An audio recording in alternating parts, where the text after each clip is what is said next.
Bagai sebuah buku, kehidupan memiliki cerita di tiap lembarnya. Kisah manis berbuah kesenangan. Kisah pahit berbuah pembelajaran. Cara kita membaca tiap kisah menentukan makna yang bisa kita olah. Edisi kali ini, Jenggun akan berbagi kisah tentang Batavia dan kehidupan di masa lalu. Dan inilah kisahnya.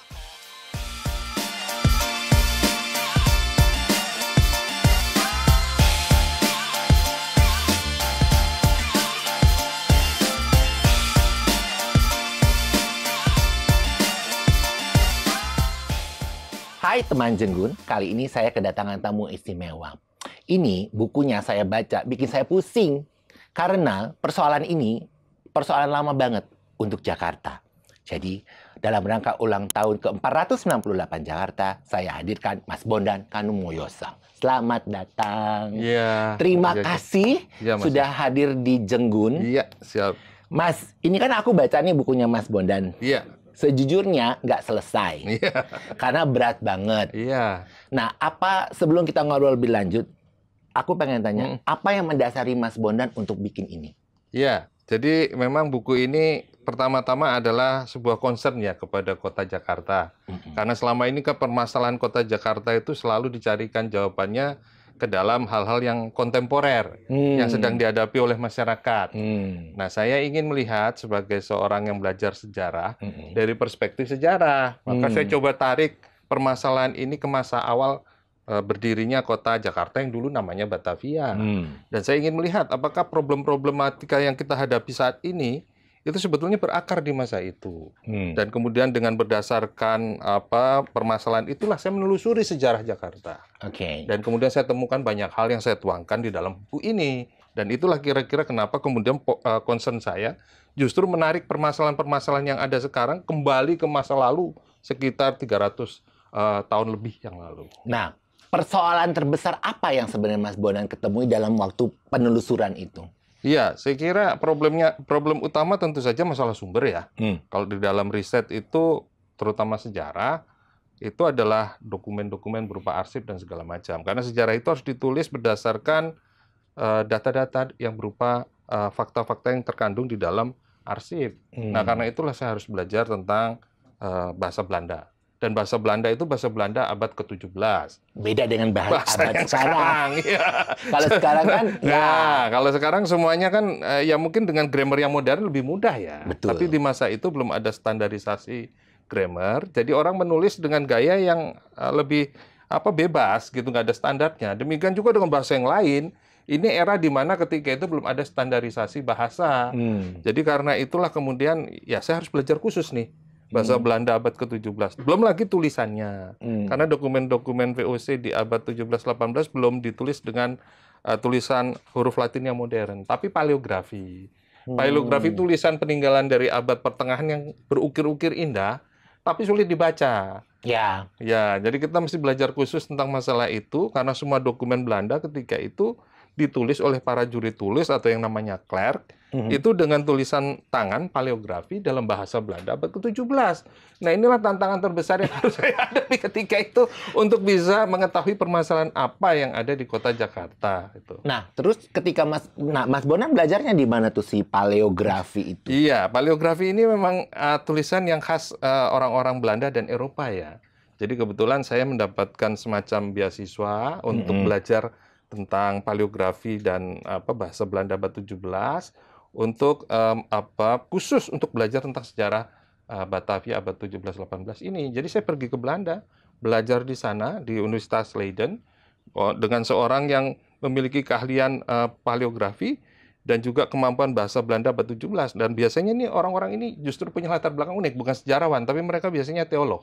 Karena kitab-kitab Injil itu ya yang dipelajari oleh para teologian itu biasanya dituliskan di abad 16, 17, 18 yang tulisannya paleografi. Betul.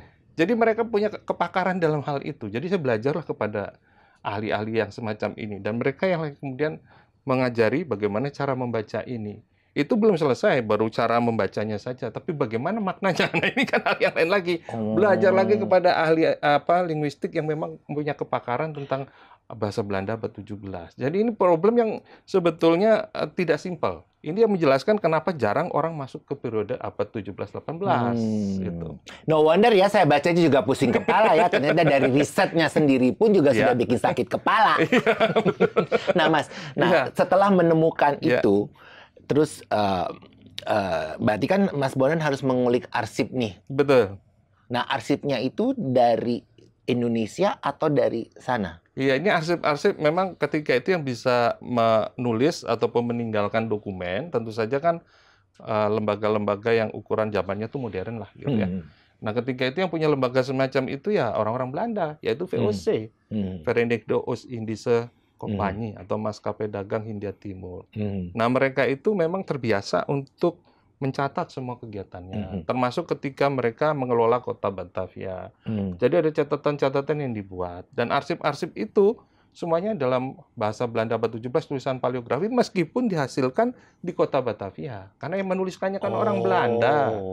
Jadi karena itulah kemudian dokumen-dokumen ini disimpan di Kastil Batavia. Tapi setelah melalui berbagai era sampai masuk ke zaman Indonesia merdeka, akhirnya dokumen-dokumen dari abad 17-18 tadi itu menjadi bagian dari koleksi Arsip Nasional Republik Indonesia. Karena arsip-arsip Belanda ini kemudian kan diambil alih oleh pemerintah Republik Indonesia. Dijadikan koleksi dari Arsip Nasional Republik Indonesia. Jadi semuanya ada di Indonesia. Tetapi itu semuanya adalah arsip-arsip tinggalan VOC yang ditulis oleh orang Belanda. Kalau kita ingin meneliti, dokumennya disimpan di sini, di kantor ANRI di Jalan Ampera, Jakarta Selatan. Nah, berarti ini kan ditulisnya kan dari abad 17 ya. Iya, 18. Terus ya 17, 18, 19 kemudian masuk ke ketika Indonesia mulai merdeka gitu kan. Ya. Berarti arsip ini terus dijaga oleh orang-orang Indonesia masa itu atau diambil oleh orang-orang Indonesia? Ya kalau dulu tentu saja karena ini dokumen untuk kegiatan administrasi yang menyimpan ya orang Belanda di abad 17-18. Tapi kan di akhir abad ke-18, 1799 VOC bangkrut. Dan kemudian itu diambil alih oleh pemerintah Hindia Belanda yang bukan perusahaan. VOC kan perusahaan. Diambil alih pemerintah Hindia Belanda dan dilanjutkan itu penyimpanan itu dan juga penambahan dokumen tentu saja karena kota Batavia masih dikuasai oleh Belanda. Nah, ini dokumen-dokumen terus disimpan sampai ke periode Indonesia Merdeka tahun 1945. Melintasi periode Jepang tentu saja 42-45. Nah, ketika itulah terjadi revolusi kemerdekaan dan segala macam 49, penyerahan kedaulatan. Nah, sejak itu semua lembaga-lembaga pemerintah Belanda itu diserahkan kepada pemerintah Republik Indonesia, termasuk Lansarsip. Nama lama dari Arsip Nasional Republik Indonesia beserta seluruh koleksinya. Dan ini yang menyebabkan koleksi Arsip Nasional Republik Indonesia adalah salah satu yang terlengkap di seluruh Asia. Karena dia menyimpan kandungan dokumen dari para periode zaman VOC sampai dengan zaman Hindia Belanda. Ini tidak ada di wilayah Asia yang lain. Jadi informasi yang tersimpan di sana itu bukan hanya tentang Batavia, tapi berbagai tempat di seluruh Indonesia. Ya, termasuk yang di Banda kan berarti? Banda ada, yang di Makassar ada, di pantai utara Jawa ada, di Sumatera juga ada. Nah, Batavia ini salah satu koleksi yang terbesar, karena justru di Batavia lah yang menjadi markas besar VOC di Indonesia. Dan saya hanya membaca bagian yang Batavia, itu pun sudah banyak sekali dokumennya. Karena kalau dijajarkan, itu sekitar mungkin ada berapa puluh kilometer gitu ya, saya lupa ya angkanya ya. 20 km lebih, bayangkan dokumen VOC kalau dijajarkan itu 20 km lebih. Itu salah satu dokumen yang terbesar tentang satu lembaga yang disimpan oleh satu lembaga di dunia. Jadi ini kandungan informasi yang luar biasa, yang sampai hari ini menurut saya itu belum dikaji dengan baik. Jadi baru dibaca secara parsial, apalagi oleh para sejarawan Indonesia. Hampir tidak tersentuh karena ketidakmampuan membaca paleografi dan memahami bahasa Belanda abad 17. Berarti Mas Bondan yang harus membuat ini menjadi lebih baik. Ya. Nah, ini kan kalau kita baca sejarah, jadi sebenarnya Indonesia itu pertama kali kan dijajah bukan oleh pemerintah Hindia Belanda Bukan, tapi justru oleh perusahaan dagang. Betul. Sehingga masuklah VOC itu melihat, karena ya mereka kan mencari rempah-rempah itu kan. Ya. Nah, ketika mereka masuk ke Batavia, terus kan harus berperang dengan Portugis kan, diperebutkan. Sampai akhirnya Sunda Kelapa dihancurkan. Dan dibangunlah si kota Batavia itu. betul. Yang kalau saya ngobrol sama Pak Chan tuh temboknya tuh bertahap tuh dibangun. Karena Iya. awalnya tuh tidak tembok tinggi, Iya. tapi pagar kayu Iya, kan. betul. Nah, ketika masa pagar kayu itu pun sudah ada kehidupan di luar itu, Mas? Atau belum? Iya. Ya, jadi ini sebetulnya kan kota ini kan tadinya kota Jayakarta ya.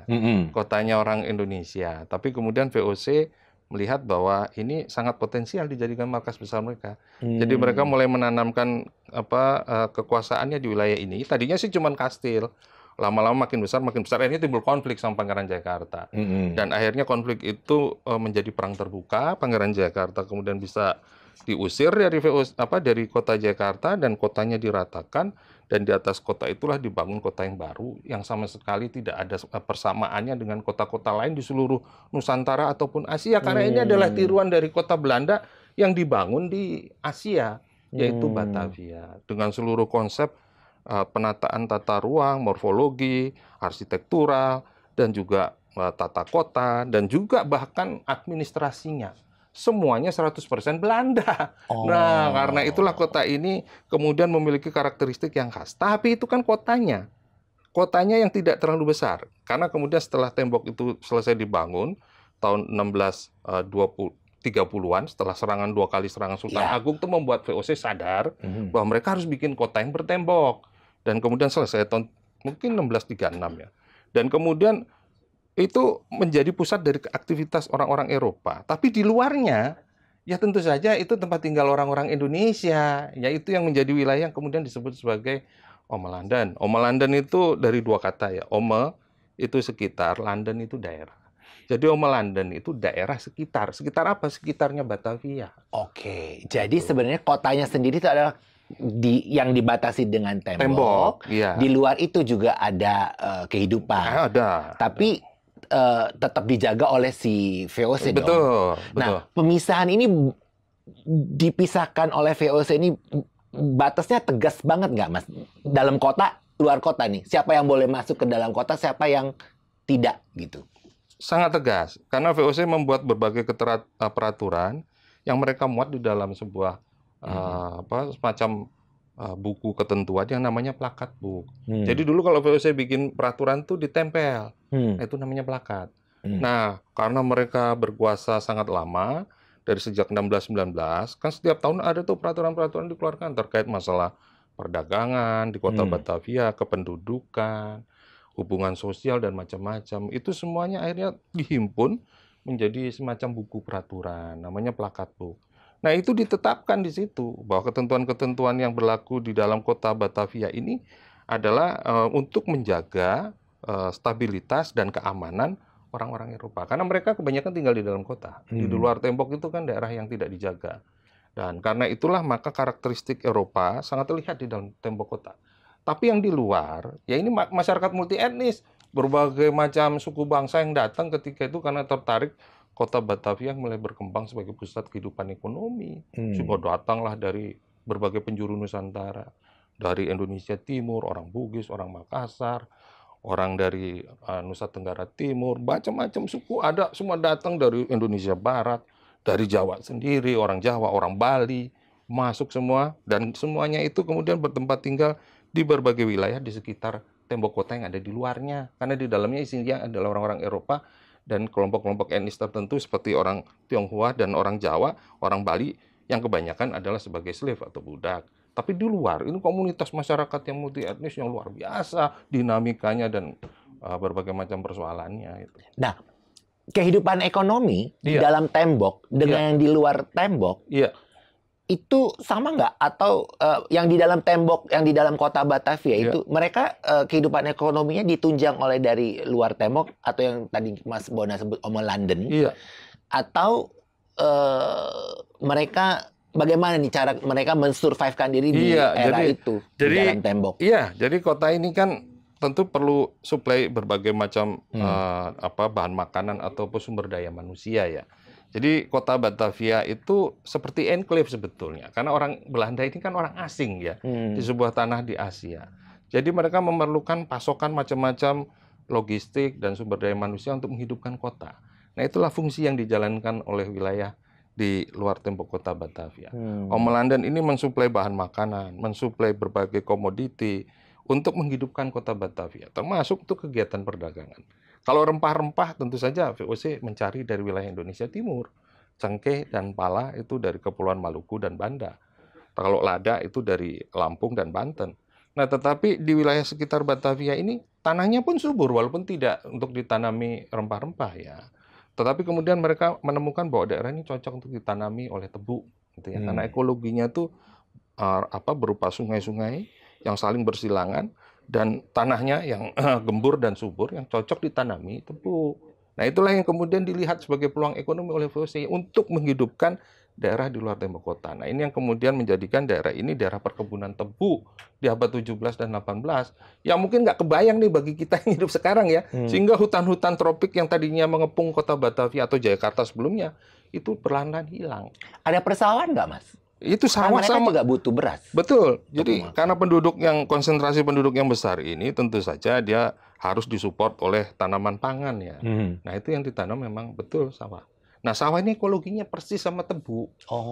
Ya karena itulah tebu yang dipilih. Karena sawah ini kemudian kalau tanahnya subur sekali ditanami sawah, daerah-daerah yang tidak terlalu banyak dialiri air biasanya akan ditanami dengan tebu. Karena tebu ini juga memerlukan tenaga kerja dalam jumlah yang besar. Dan daerah persawahan itu kan bisa menyerap tenaga kerja yang banyak. Dan karena itulah kemudian ini saling mendukung ya antara tebu dengan sawah. Dan itulah yang menghidupkan wilayah di luar tembok kota yang karakteristik ekonominya adalah kuat bercorak perkebunan dan pertanian. Yang di dalam kota perdagangan. Nah, tapi ini saling menunjang.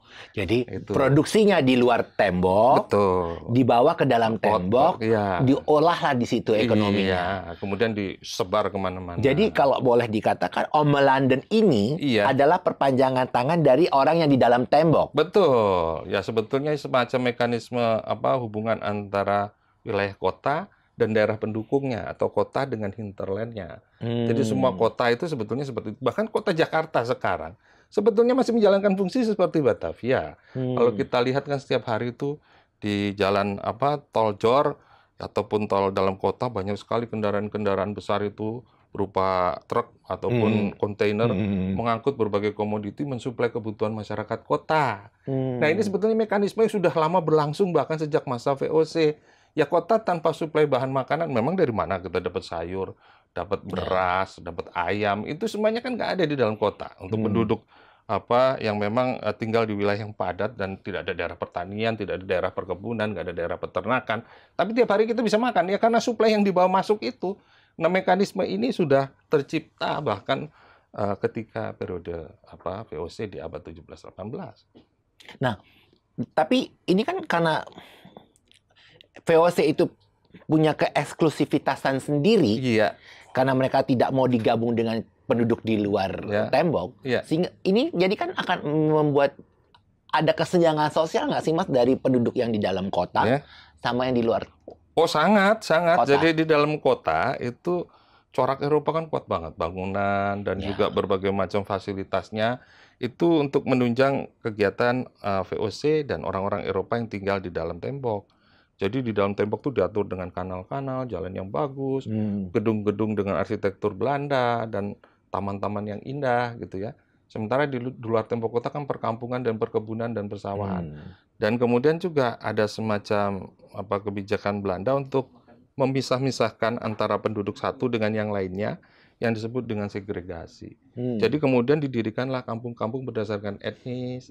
Ada kampung Jawa, ada kampung Ambon, yang sampai hari ini masih ada tuh toponimi nama itu masih ada. Kampung Bali ada. Kampung Bali. Kampung Bali itu di sekitar Plaza Indonesia ya? Iya, ada banyak kampung Bali. Ada juga di Jakarta Timur tuh di daerah dekat Kelapa Gading juga ada kampung Bali.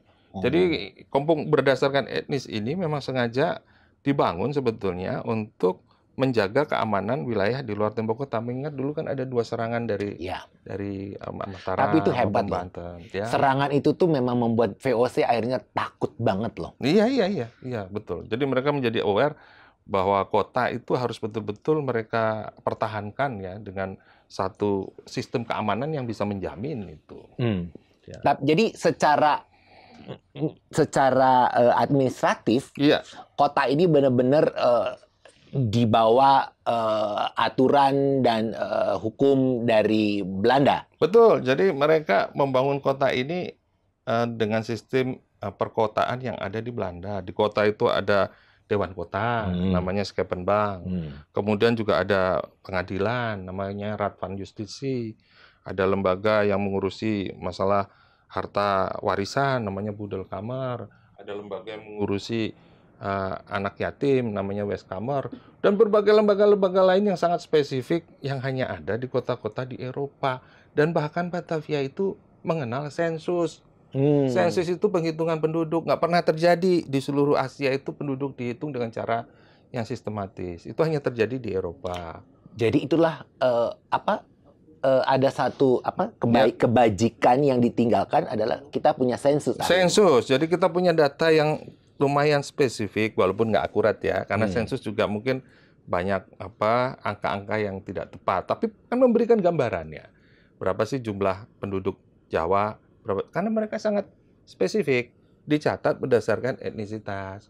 Orang Belandanya berapa, orang Tionghoa berapa, orang India berapa, orang Arab berapa, orang Jawa berapa, orang Melayu berapa.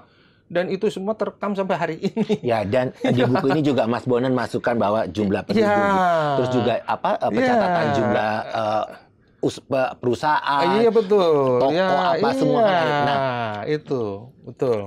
Pertanyaan nih Mas, ini kan karena akhirnya tembok ini ditunjang oleh kehidupan di luar tembok si Oma London ini, berarti kan di luar tembok di Oma London sendiri itu ada orang Eropanya nggak? Ada, jadi kan tanah-tanah itu sebetulnya kan punya VOC. Tapi mereka kan nggak bisa mengelola secara langsung karena jumlahnya kan kecil. Orang Belanda yang sampai ke Asia itu tidak banyak. Kalau dari total seluruh penduduk Batavia berdasarkan data sensus, nah ini percaya apa enggak? Jumlahnya nggak pernah melebihi 2,5%. Jadi kalau penduduknya misalnya di abad 17 itu sekitar 76.000, jumlah mereka itu nggak lebih dari 1.500. Itu memerintah orang 76.000. Di abad ke-18 jumlahnya udah 140.000 sampai hampir 200.000. Nggak pernah meningkat dari 2,5%. Ya tetap aja ya sekitar cuman 3.000-an orang. Nah itu, makanya karena itu Belanda itu betul-betul harus waspada ya, karena jumlah mereka kecil. Jadi mereka harus mengetahui karakteristik penduduk yang ada di Batavia atau Oma London dalam rangka untuk tetap mempertahankan dominasi mereka terhadap masyarakat Bumi Putra ini. Kalau sampai mereka nggak tahu jumlah mereka dan jumlah orang-orang Bumi Putra, itu akan terjadi berbagai permasalahan yang mereka nggak bisa selesaikan. Jadi mereka tuh tahu betul orang Jawa jumlahnya berapa, orang Bugis jumlahnya berapa. Nah kalau misalnya ada peningkatan jumlah penduduk, itu mereka akan kelola dengan sedemikian rupa. Jadi ketika terjadi peristiwa tahun 1740, ketika pabrik-pabrik gula itu mengalami semacam krisis akibat jatuhnya harga pasaran gula di dunia, maka kan terjadilah pengangguran-pengangguran. Dan sebagai dampaknya, orang-orang Tionghoa ketika itu mulai menciptakan kerusuhan-kerusuhan. Dan ini memicu satu tindakan keras dari pemerintah VOC, sehingga terjadilah pembunuhan orang-orang Batavia. Ya, itu nanti kita omongin lagi ya. Agak belakang aja dulu. Nah, gini. Jadi tanah yang di luar tembok, berarti itu adalah tanah punya VOC. Semuanya punya VOC. Semua ya. Berarti kalau dikaitkan dengan era sekarang, ini kayak macam tanah negara. Betul. Tapi kemudian oleh VOC dibagi-bagi supaya bisa dikelola. Namanya didonasikan atau di-granted gitu atau diberikan. Nah, itu kepada para pejabat VOC. Itu dikasih itu secara gratis. Gratis, tapi dengan komitmen kepada yang diberikan untuk diolah supaya menjadi tanah produktif. Oh. Jadi supaya tanah itu nggak idle ya. Jadi walaupun itu punya VOC, tapi kemudian kan VOC nggak bisa mengelola semua itu karena urusan dia sebetulnya ke perdagangan, bukan pertanian. Ya. Maka dia suruh pejabat-pejabat VOC, anggota Raad van India, para direkturnya itu untuk mengolah tanah-tanah itu. Pantes kaya ya zaman dulu itu mereka. sebagai personal ya. gitu. Dikasih. Nah, itulah disebut sebagai tanah partikulir Landereien, tanah partikulir. Gila Gitu. ya, Iya. dikasih gratis. Gratis. Nih surat Iya. dokumen lu tanda tangan, Iya. gue Lu- kasih si- nih lu olah. Iya. Pantas ya banyak tuan tanah, banyak punya Betul, budak ya masa itu. betul. Ih, gila ya VOC tuh juara loh. Nah, itu pola itu yang bertahan sampai hari ini ya kalau diperhatikan ya. Tanah-tanah di sekitar Jakarta dan berbagai tempat di Indonesia ini kan dikuasai oleh kalangan yang sebetulnya sangat terbatas. Mohon maaf ya. ini memang warisan dari VOC. Ternyata. Ya kan? Ya, Itu jumlahnya pokok permasalahannya sekarang ada di Indonesia. Iya. Tadi kalau ngomongin Iya. masa sekarang, pokok Iya. permasalahan Indonesia sebetulnya adalah kelanjutan. Karena jumlah yang 2,5% tadi menguasai hampir 90% tanah-tanah yang ada. Persis kasusnya seperti di Indonesia sekarang yang mungkin cuma 2,5% menguasai tanah-tanah mungkin 70% dari tanah di Indonesia. 2,5% ini adalah si pemilik-pemilik itu yang tadi dikasih ya amanah. orang-orang Eropa inilah. Kalau Oh. sekarang ya para elit lah gitu ya, elit-elit kita itu Ya, kan. pokoknya itulah ya. Udah nggak usah ngomong yang sekarang ya. Jangan bahaya. Nggak, jadi intinya memang persoalan ya. Iya. Kalau secara general persoalan Indonesia memang tinggalan. Iya, Nah, betul. sekarang persoalan di Jakarta sendiri Iya, betul. dengan adanya kan kita tahu bahwa Belanda itu kotanya kan namanya juga Nederland. Nederland Iya, kan di bawah betul. lebih rendah dari Iya. permukaan laut. Iya. Sehingga mereka menciptakan kanal-kanal itu untuk betul. supaya air yang masuk ke kota tidak membuat Iya, kota itu tenggelam. iya, betul. Dengan dam-dam segala Iya, macam betul, itu betul, ya betul. kan. Ya. Nah, berarti kan ketika kehidupan Oma London ini makin penuh, Ya, berarti kan harus ekspansi nih. iya betul. Nah, mereka ekspansinya ke daerah mana nih? Iya itu Yang dari sekitaran kota? Iya, ya makin lama makin meluas. Tentu nggak langsung seperti wilayah Jabodetabek sekarang. Yang wilayah yang paling awal dikembangkan yang paling dekat tembok kota. Yang mereka tahu persis bisa dikontrol. Karena setiap kali mereka menanamkan pengaruh, mereka harus menjaga keamanannya. Maka harus didirikanlah kampung-kampung etnis yang isinya sebetulnya para milisi.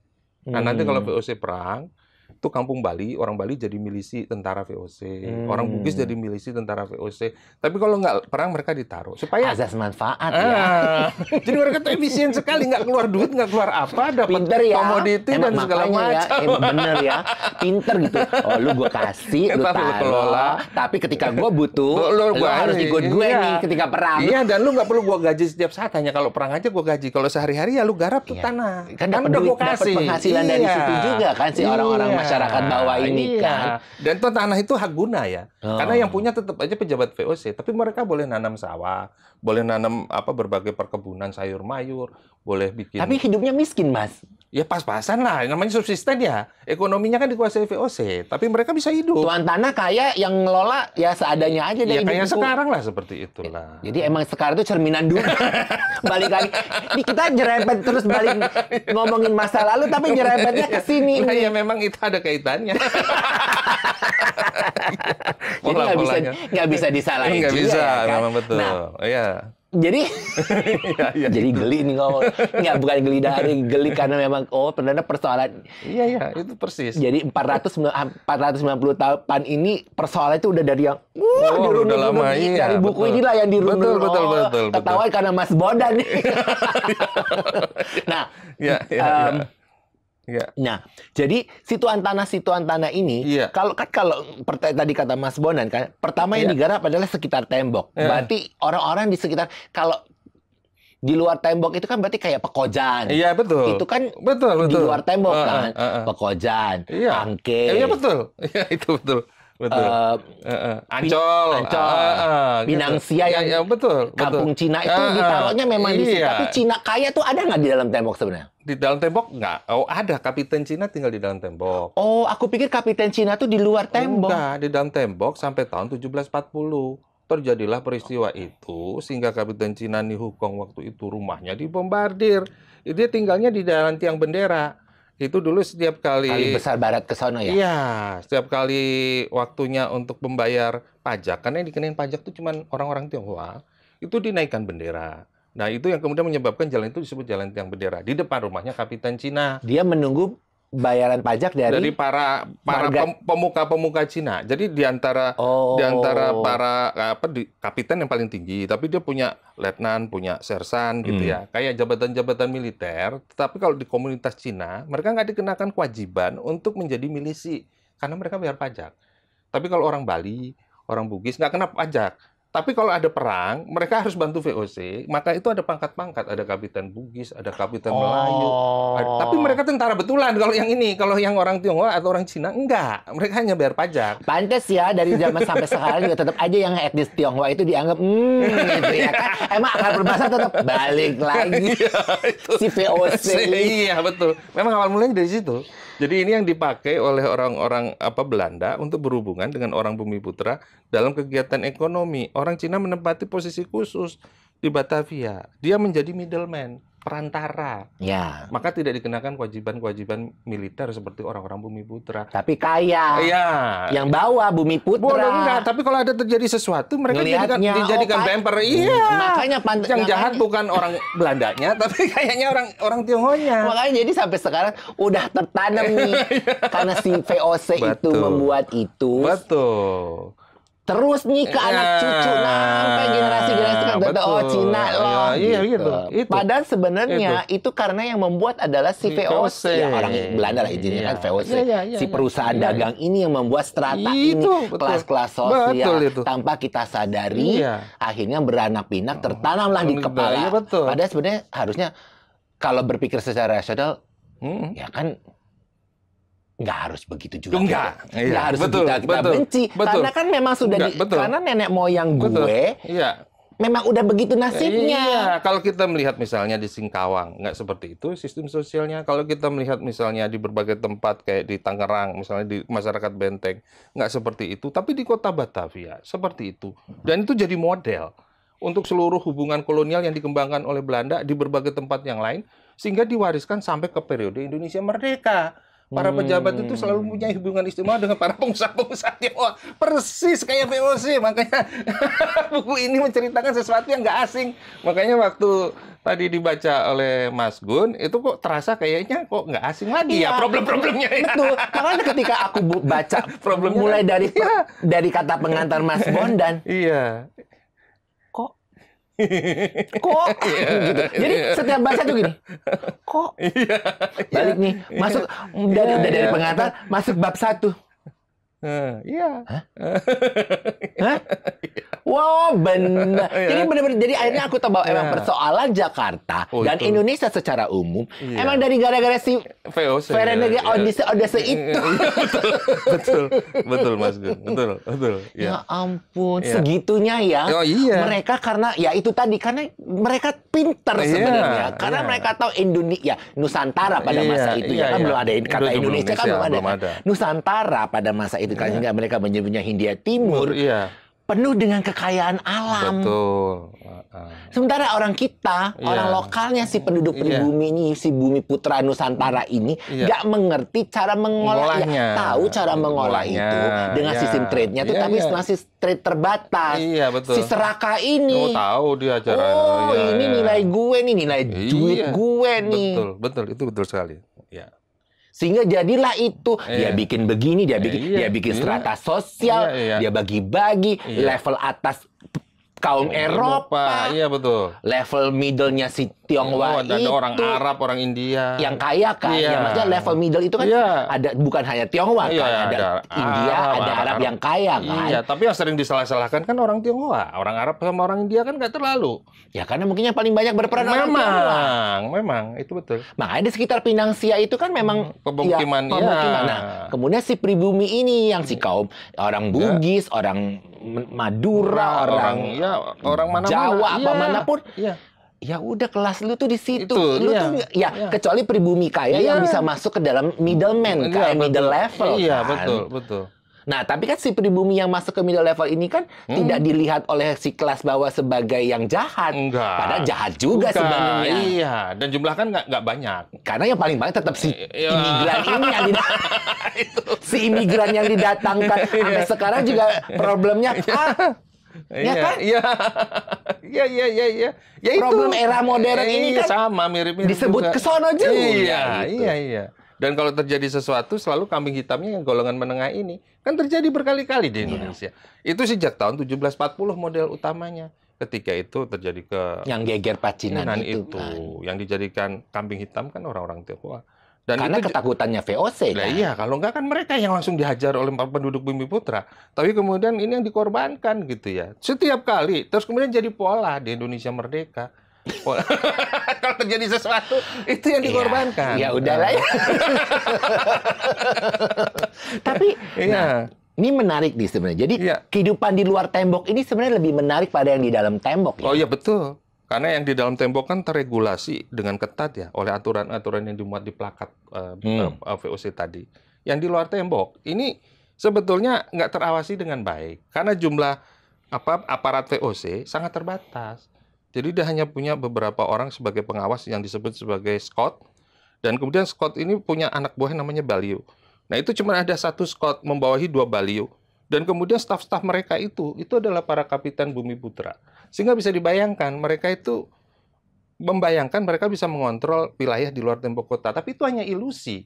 Dalam kenyataannya, masyarakat Bumiputra ini hidup dengan relatif lebih bebas daripada apa yang dibayangkan oleh birokrasi VOC. Si plakat itu nggak nyampe keluar, Mas. Si buku plakat. Iya sampai, tapi siapa yang menegakkan di luar? Orang Belandanya terlalu sedikit. Mereka hanya menjadi tuan tanah yang tinggal di land Jadi si use tuan land tanah use. ini tidak mau menerapkan apa yang Diterapkan, tapi dia kan sendirian. Bawahannya itu kan orang-orang Bumiputra semua, yang namanya mandor, ya para budak, ya slave, dan kemudian para petani. Bawahannya kan orang Indonesia semua. Apakah yang pada masa itu juga mungkin buta huruf. Iya buta huruf, dan kemudian juga mungkin nggak terlalu menjalankan apa yang disampaikan oleh pemilik tanah partikelir. Tanah partikelirnya gede-gede. Bayangkan Lebak Bulus itu punyanya Van der Para. Daerah Tanjung Lebak Bulus tuh dulu Wah, sudah. Van der Para punya gubernur jenderal itu. Waduh. Segede itu. Loh sekarang kan Dari mana tuh Mas batasnya Lebak Bulus? Mulai dari Ya simpang sekarang itu, Lebak Bulus yang ini sekarang Point Square itu. Iya, saya kurang lebih area seperti itu. itu. Iya.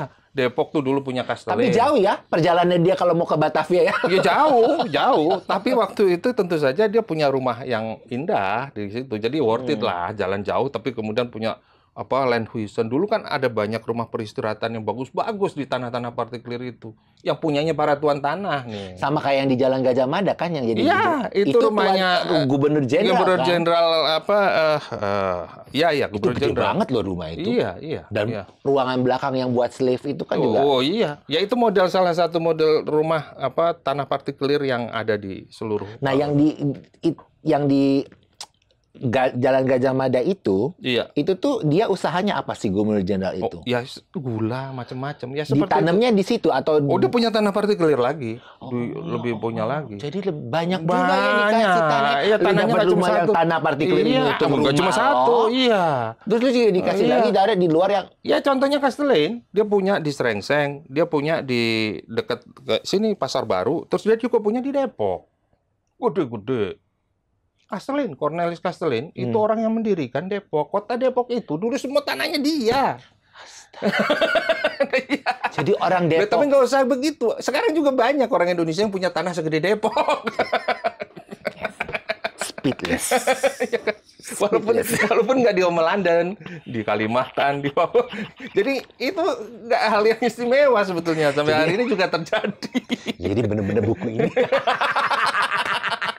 Buku ini dasar ya. Jadi ya, buat teman-teman jenggut, kalau pengen tahu dan belajar soal soal keriuhan Indonesia dan Jakarta, Jakarta dan Indonesia pada baca buku ini. Luar biasa. Nanti ada insertion di sini ya, gila loh.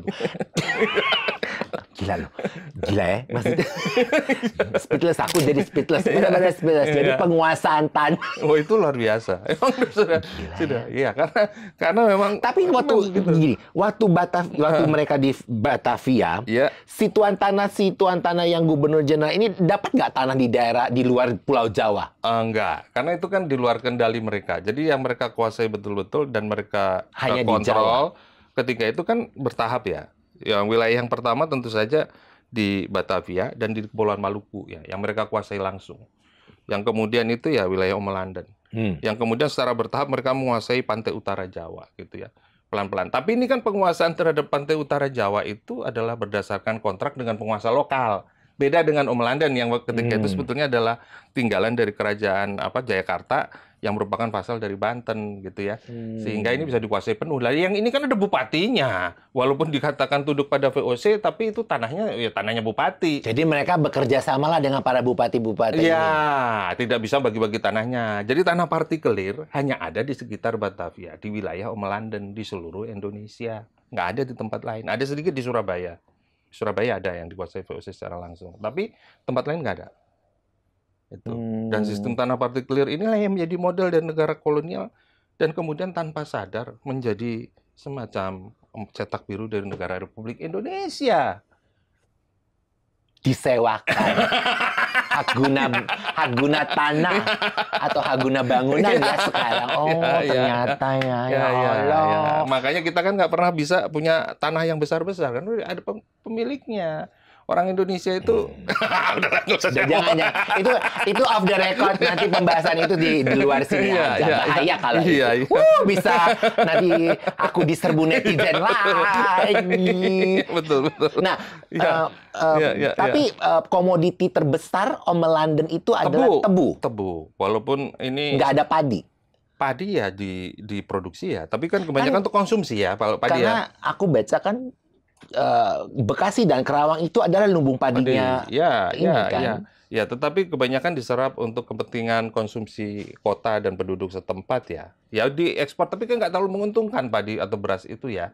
Ya karena negara Asia lain juga banyak. Kan? Tapi kalau tebu ini kan sudah hasil olahan dari tebu ini menjadi gula. Nah gula inilah yang kemudian dijual ke pasaran Asia ya. Nah ini yang kemudian punya nilai yang lumayan tinggi. Kan kebanyakan dijualnya ke Jepang, ke Iran. Nah, VOC tahu tuh pasar-pasar mana yang memerlukan gula gitu ya. Dia menguasai pasar. Ya emang mereka bisa baca market lah. Memang mereka biro perdagangan. Ya kalau kayak sekarang tuh Kadin lah ya. Iya, gitu. Kamar Dagang Industri dan Industri itu adalah VOC sebenarnya. Yang nggak bisa dilawan sama petani atau orang yang punya perkebunan biasa. Jadi tetap aja monopoli ya, Mas. Ya monopoli. Sampai sekarang pun yang diterapkan. Iya. Balik lagi, serempet lagi, tepi jurang dikit lagi. Nah, Mas, tapi kan aku baca di buku ini, lama-lama nih, karena perkebunan tebu, ya karena waduh itu booming banget. Sehingga diekspansi, itulah yang akhirnya membuat kota Batavia jadi hancur. Iya, karena ada kerusakan ekologi. Kan untuk menghasilkan gula, tebu itu harus dibakar, dimasak ya. Di satu penggilingan itu ada selalu bukan hanya perkebunan tebu, tapi juga ada tempat pengolahan air tebu itu untuk dimasak menjadi gula. Nah, untuk membuat menjadi kristal itu dia harus dipanaskan dengan api gitu ya. Dan ini memerlukan kayu bakar. Nah, kayu bakar ini diambil dari hutan. Nah, hutan ini tebangi tanpa ada satu concern ya terhadap pelestarian alam. Pada masa itu ya. Jadi nggak ada tanam, tebang, tanam, nggak ada. Yang penting gue dapat duit dulu. Iya, makanya perkebunan tebu itu makin lama makin pergi ke arah hulu dari sungai yang ada di Batavia. Karena hutannya habis. Yang di sekitar Batavia udah habis, gue mesti pindah nih. Pindah terus makin menjauh. Nah, di abad 18 seluruh hutan udah gundul. Yang di Batavia, terus perginya ke arah barat, ke arah timur ya, ke arah Jawa Barat, kemudian ke Jawa Tengah gitu ya, terus kemudian terus ke timur sana. Tapi itu udah abad 19. Tapi di abad 17-18 itu masih terpusat di sekitar Batavia. Tapi kan di abad ke-19 itu kan justru malah itu yang akan membuat justru itu yang menjadi pemicu makin rusaknya ekologi. Oh iya. Kan? Karena aliran air tidak ada penghambat kan. Jadi persoalan yang sekarang pun karena yang di hulu yang dihancurkan. Ya kayak kemarin yang kita baca berita kan, banyak sekali pembangunan yang di hulu itu tidak terkontrol sehingga lahan-lahan untuk serapan air menjadi tidak ada. Akhirnya lancar deh. Gitu ya. Kalau musim hujan langsung banjir gitu. Jadi persoalan itu sudah dimulai karena si tebu ini. Betul. Karena memang VOC lebih mengutamakan keuntungan ekonomi daripada menjaga kelestarian alam. Ya karena itulah kemudian duit, Mas. Iya. Ya sekarang juga Ya, Iya, ya kerusakan. sekarang juga ya. Iya, kurang lebih ya. Ya kan tepi jurang lagi aku. Ya karena memang Iya. benar-benar Relate. Kalau bahasa anak sekarang relate ya. Benar-benar. Ya. Jadi Ya. karena demi keuntungan, Ya. ekspansi iya. di tengah sekitar Batavia sudah hancur. Iya. Tapi kan gue mesti tetap dapat duit. Iya. Ekspansi. Si tuan tanah kan juga berpikir, gue mesti dapat duit nih. Betul. Nggak mungkin gue cuma ngandalin apa yang udah nggak ada. Iya, betul. Iya. Kan dia juga punya tenaga kerja, punya slave, punya berbagai macam belum lagi gundik-gundik yang perlu Iya. ya kan? Jadi persoalan selir gundik itu udah ada. Oh, udah ada. Iya, Nah, betul. Yang perlu diempanin juga kan, nggak sekedar cuma pemuas nafsu. Iya, betul itu.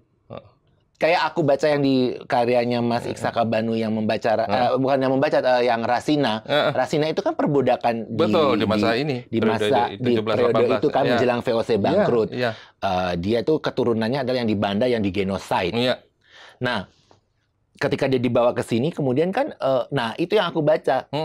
Ada yang penegak hukum Belanda yang 2 orang. Timur satu yang untuk kawasan Jatinegara dan sekitarnya, satu lagi yang jadi ada timur dan barat itu Balio barat dan Balio itu kan. Nah, Balio itu juga punya lagi bawahan-bawahan ya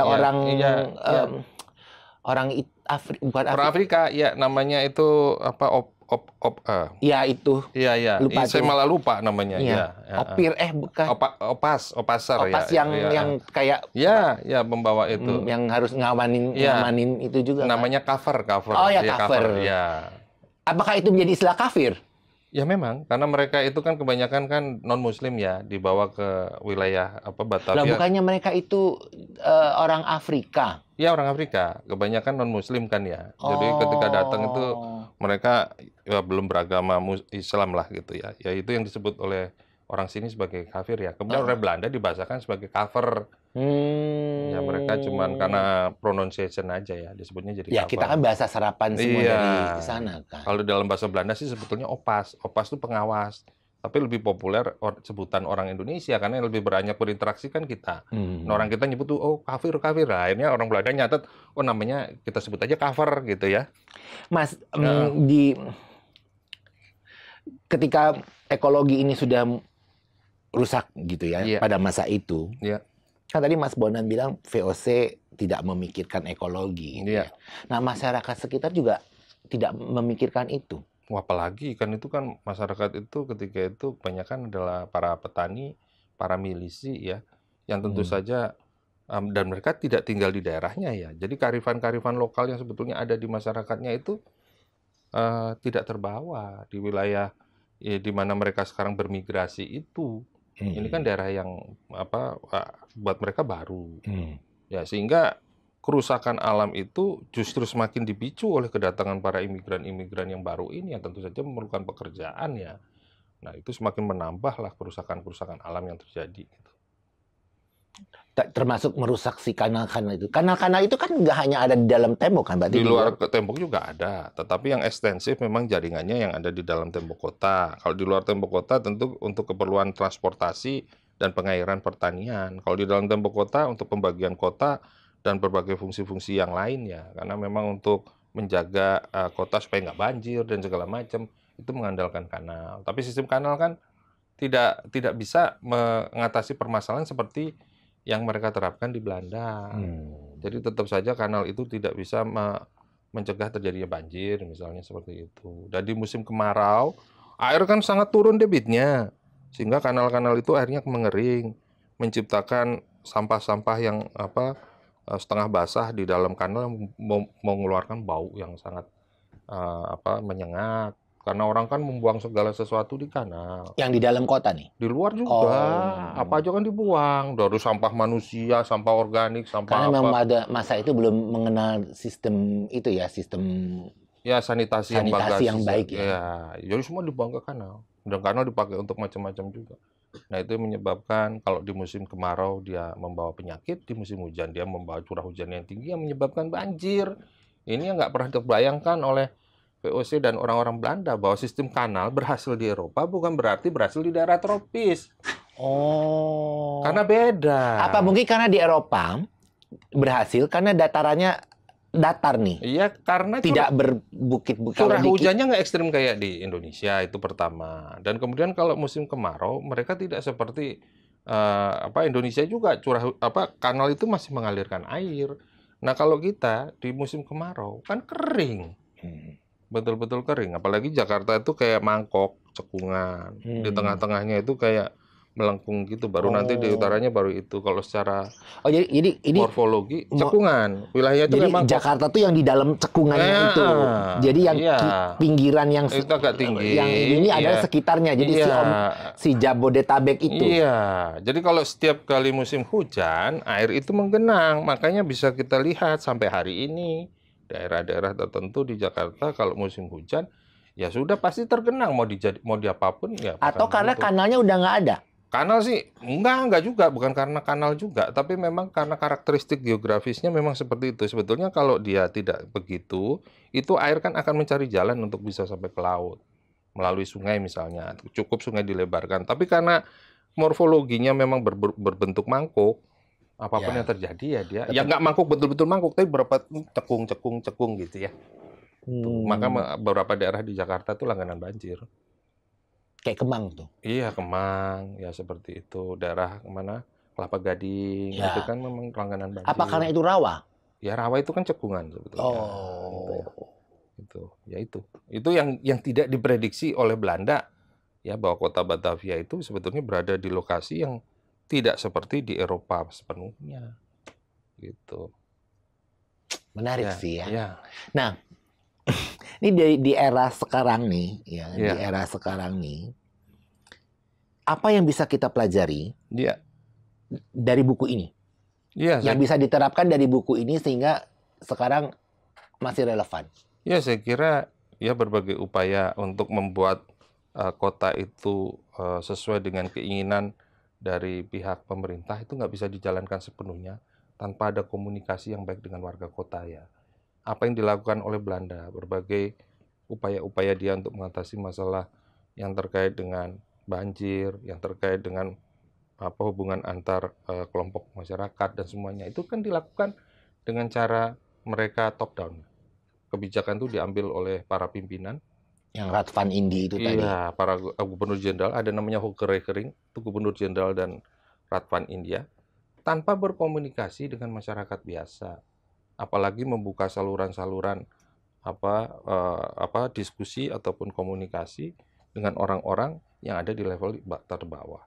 Sehingga ketika itu Kastelin misalnya menulis surat protes berkali-kali kepada Ratvan India, padahal dia anggota Ratvan India, tapi dia kecewa dengan cara-cara VOC mengelola kota Batavia yang seperti mengelola sebuah perusahaan untuk mencari keuntungan. Padahal menurut memang mereka orang dagang, bukan orang basicnya memang orang dagang, bukan orang yang terlahir untuk mengurus tata kota kan. Bisnismen disuruh ngurus kota. Kastelin itu protes berkali-kali kepada VOC, kenapa kalian itu hanya mengutamakan mencari keuntungan, padahal ini koloni, kalau dikelola dengan baik seperti di Eropa, tanpa kalian harus memprioritaskan mencari keuntungan, sebetulnya bisa sustainable. Itu yang dia coba buktikan dengan komunitas orang-orang Depok yang kemudian dia beri berbagai macam kebebasan untuk membentuk satu pemerintahan tersendiri. Itu yang orang-orang Depok itu, bekas budaknya Kastelin, ya, sampai hari ini masih ada komunitas itu. Nah, keturunan si budak itu yang dibebaskan untuk menjadi. Jadi Kastelin mencoba membuktikan apa yang dia sampaikan kepada VOC itu karena nggak didengerin sampai VOC. Dia udah protes berkali-kali, nggak gitu caranya. Bukannya sekarang juga begitu. Nah itu loh, dialog itu yang nggak ada. Dialog itu juga ditutup. Ada yang berusaha membuat dialog itu kan akhirnya tidak terjadi. Ya, itu dia. Atau ada yang membuat di komennya, kok dia yang melakukan itu? Iya. Padahal itu kan sebenarnya kalau boleh dibilang tadi kayak kata Mas Bondan, itu adalah yang disampaikan oleh Kastelin. Iya. Tapi si Dewan Gubernur Jenderal tidak mendengarkan. Jadi mereka tetap saja menjalankan pola kebijakan top down ya. Yang bagus menurut mereka, tapi belum tentu bagus menurut masyarakat. Jadi sebenarnya harus dengerin lah ya orang-orang bawah itu. Sama kayak di perusahaan ya. Pimpinan jangan cuma jadi top down, bawah juga harus didengar. Ya iya, itu. tapi mau nggak mau, tapi kan itu kan yang tadi kata Mas Bondan, udah ketanam karena ditinggalin oleh si VOC itu. Iya memang itu. Nggak bisa, ya mau mengubahnya kan juga susah secara udah. Iya. Sama halnya politik divide et impera dengan strata kelas kan. Iya. Gue bangsawan nih, menak gitu. Nah, dia menciptakan menak untuk kalangan Eropa, dia juga menciptakan menak kalangan Tionghoa. Pribumi juga dia ciptakan. Iya. Si bupati-bupati itu kan menjadi raja akhirnya di daerah-daerah itu karena ya diciptakan oleh mereka. Ya masyarakat bawah kan nggak bisa protes. Betul. Iya. Ya ada sisi baik, ada sisi jahat sih sebenarnya. Ya sisi baiknya kita bisa tahu bahwa ada tadi kayak kata Mas Bona, ada sensus, mereka menciptakan sensus sehingga mereka mengontrol jumlah penduduk karena supaya tidak si penduduk tidak berontak. Iya, betul itu sebetulnya. Jadi dia bikin sensus, dia bikin kanal, dia bikin hukum, sehingga hukum itu tuh tetap dipakai sampai saat ini kan. Tapi ya di satu sisi ya begitu ya, ternyata emang persoalan. Betul. Dia menciptakan sesuatu yang harusnya tidak diciptakan untuk menjadi trauma sampai hari ini ya. Dan tadi kan sempat kita ngobrol soal geger pacinan, 1740. Itu kan gara-gara ketakutan mereka si orang-orang Tionghoa akan memberontak. Iya betul. Tadi kan sempat Mas Bondan kan sempat ngobrol soal geger pecinan. Ini sisa-sisanya geger pecinan ya. Itu penyebabnya apa? Sehingga si VOC melakukan genosida terhadap orang-orang Tionghoa itu. Iya, karena ketika itu kan harga gula di pasaran dunia jatuh. Nah, penyebab jatuhnya? Ya karena ketika itu wilayah Amerika mulai memproduksi gula, Brazil dan beberapa koloni-koloni Portugis ataupun Spanyol itu juga mulai melakukan produksi gula di benua Amerika, dan pasar gula yang mereka produksi membanjiri pasar Eropa, sehingga gula-gula dari Asia harganya jatuh. Dan karena jatuh ini menyebabkan pukulan yang telak ya, karena ekonomi di wilayah Om London ini mulai terintegrasi dengan ekonomi global karena dibawa oleh VOC kan. Jadi pukulan telak di Eropa tadi berdampak kepada kondisi perekonomian di Om London. Banyak pabrik gula yang kemudian tutup karena nggak kuat beroperasi dengan harga gula yang terlalu murah ketika diproduksi, sehingga terciptalah pengangguran-pengangguran. Sebetulnya sudah terjadi dari tahun 1730-an, tapi puncaknya tuh di tahun 1740. Nah, ketika itu banyak orang Tionghoa yang bekerja di penggilingan-penggilingan gula ini, karena kalau untuk menanam dan melakukan berbagai kegiatan di kebun-kebun tebu itu orang Indonesia. Tetapi yang punya expertise untuk mengolah gula atau tebu menjadi air gula itu orang Tionghoa. Yang mengerjakan di penggilingan itu orang Tionghoa. Karena mereka memang ahli di bidang itu ya. Jadi ini yang kemudian kehilangan pekerjaan. Kalau orang Indonesia yang bekerja di perkebunan, kalau kehilangan pekerjaan ya dia bisa kemudian bertani. Nah, tetapi orang-orang yang kerja di penggilingan ini kan mereka bukan petani, orang Tionghoa. Nah, mulailah jadi pengangguran, menciptakan keresahan. Ya kalau orang nganggur kan kemudian macam-macam aja kerjaannya kan. Ada yang kemudian menjarah, apalah, itulah, karena nggak punya uang kan ya. Udah menganggur, ke rumah candu pula. Nah, ke rumah candu, mungkin utangnya banyak, bikin keributan, apa segala macam. Nah, ini yang kemudian menyebabkan VOC mulai resah dan mulai takut nih. Ya, mulai menangkapi ini orang-orang yang bikin rusuh. Ditangkapi, ditahan, dan kemudian dibuang keluar. Muncullah isu bahwa orang-orang yang dibuang keluar ini dibuang ke laut. Nah, ini menimbulkan keresahan di antara para orang-orang Tionghoa yang kehilangan. Isu tuh. Iya, isu. Jadi tapi orang itu sebenarnya dibawa kemana? Dibuang ke Ceylon, kemana-mana lah gitulah ya, nggak ke laut lah ya. Tapi yang muncul kan isunya seperti itu, sehingga kemudian mereka daripada saya ditangkap dan kemudian dibuang ke laut, mendingan kemudian membuat kerusuhan aja sekalian. Udah terjadilah serangan terhadap pos-pos VOC di luar tembok kota Batavia. Oh, justru terjadinya itu di luar tembok. Nah, kemudian ini yang menyebabkan VOC yang di dalam tembok kota itu curiga. Jangan-jangan yang di luar tembok kota itu bekerja sama orang-orang Tionghoa yang di dalam tembok. Sebelum mereka melakukan seperti yang dilakukan oleh orang di luar, kota ditutup, orang Cina yang di dalam tembok dikumpulin, dibunuh semua. Ya. Itu yang aku juga baca, yang aku nonton di vlognya Pak Chan, ada tuh dia membahas soal kali yang jadi kali besar bar. Jadi apapun yang terjadi dalam tembok ketika geger pacinan itu semua orang Tionghoa dibunuh, diceburin aja itu dalam kali besar itu. Itu kali besar itu. Padahal mereka nggak tahu apa-apa yang terjadi di luar itu, nggak ada hubungannya sama di dalam, tapi dibunuh semua. Ya karena kan takut. Iya. Ya sama halnya waktu dia takut ketika Sultan Agung menyerang itu kan, mau bikin tembok. Iya. Tapi sebenarnya jadi itu ya pemicunya. Karena di luar orang etnis Tionghoa yang nganggur, dia bikin keresahan. Iya. Yang disalahinnya di dalam kota. Ya, kan dicurigai ada kerjasama. Nah ini yang di luar udah nyerang-nyerang pos-pos VOC yang ada di luar tembok. Nah mereka curiga yang di dalam nanti kalau melakukan itu kita kan hancur gitu. Tapi kan pada masa itu misalnya nih, penjaraan itu kan tidak dilakukan oleh etnis Tionghoa aja kan. Bisa jadi pribumi yang nggak punya. Bisa jadi, tapi kan terjadinya di penggilingan-penggilingan gula miliknya orang-orang Cina. Oh. Karena penggilingan gula ini semuanya milik orang Tionghoa. Jadi orang Belanda. Pribumi itu nggak punya hak, nggak punya penggilingannya. Mereka hanya ekspertisnya yang punya orang Tionghoa. Jadi emang dari dulu Cina tuh emang udah ekspertis di kertas dia yang nemuin. Karena gula ini penggilingan dan berbagai teknologinya itu diimpor dari daerah Fujian. Jadi penggilingan Cina yang dikembangkan di Batavia itu menggunakan teknologi batu-batu yang untuk menggiling dan segala macam itu murni dari provinsi Fujian di Cina bagian tenggara itu. Yang kemudian dibawa ke sini. Jadi dulu Jungjung Cina itu di abad 17-18 kalau datang ke Batavia sebagai pemberatnya bawa batu-batu penggilingan. Dan itu masih ada sampai sekarang di daerah Tangerang.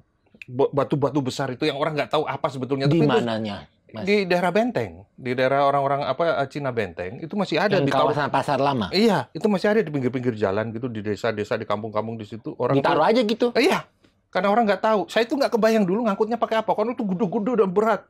Jadi kayaknya dulu itu sebelum ada teknologi pabrik gula segala macam yang didirikan oleh. Nggak ada. Nah, pabrik-pabrik gula di era abad setelah itu yang didirikan itu dengan mesin itu tetap masih peninggalan Belanda. Nah, kalau itu kan setelah revolusi industri. Oh. Jadi setelah ditemukan mesin dan segala macam. Tapi ini era sebelum pramodern ya. Sebelum ditemukannya mesin, teknologinya Cina. Karena Cina lebih maju dari Eropa sebelum terjadi revolusi industri. Pantes tetap aja mereka takut ya sampai sekarang ya Eropa ya. Jadi emang akarnya tuh tetap ada ya. Di Indonesia akar permasalahannya tetap ada. Di dunia pun akar permasalahan tetap. Iya. Jadi teknologi itu yang dipakai dan kemudian penggilingan gula ini kalau saya lihat dari catatan di wilayah Oma London, hampir semuanya diusahakan oleh pengusaha Cina. Si geger pacinan itu tuh menjelang VOC bangkrut atau masih dalam? Oh, masih agak jauh. Masih agak jauh 1740. Jayanya VOC. Masih jayanya VOC 1740. Dan kemudian orang-orang Cina yang habis tuh, Mas. Yang dalam kota habis.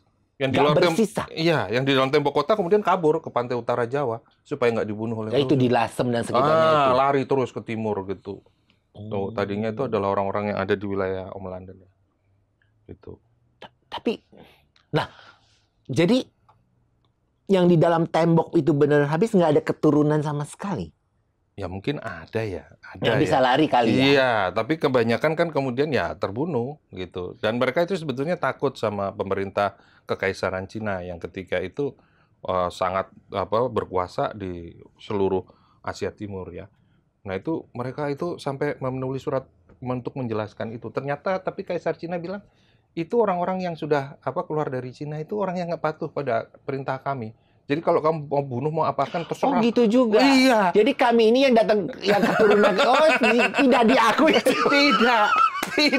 Ya Kuasa itu oleh Kaisar Cina ya, bukan pemerintah Cina. Iya, maksudnya oleh Kaisar Cina pada masa itu. Berarti kan orang-orang yang sudah melarikan diri, bukan melarikan diri lah, karena mereka mencari kehidupan yang lebih baik dari di Tiongkok, datang ke Nusantara, ke Indonesia, dianggap melepaskan kewarganegaraan. Iya, dianggap disersi sebagai warga negara ya. Kamu bunuh mau kamu apain terserah aja lah. Saya nggak peduli. Udahlah di Indonesia sendiri di geger pacinan, di sana juga diusir kayak aduh sedihnya nasib hamba. Itu yang terjadi. Jadi ketika ini baru tahu, masih gini, dengan ini aku jadi tahu bahwa ternyata memang begitu. Iya, jadi orang-orang yang pergi keluar dari Cina di abad 17-18 oleh pemerintahan kekaisaran itu dianggap sebagai orang-orang yang disersi. Jadi mereka nggak mau peduli, nggak mau membela. Kalau kamu mau apa-apain aja Jadi mereka ya udah itu terserah. malah merestui ya terjadinya geger Palestina. Itu karena habisin aja bukan tanggung jawab gue gitu ya istilah kasarnya. Betul. Ya Allah. Itu yang terjadi. Hamba. Sudahlah sisa-sisa geger Palestina. Makanya sejak itu pemerintah VOC maupun Hindia Belanda, kalau terjadi apapun, mereka nggak segan-segan mengkambing hitamkan orang Cina. Karena tahu pemerintah Cina nggak akan membela.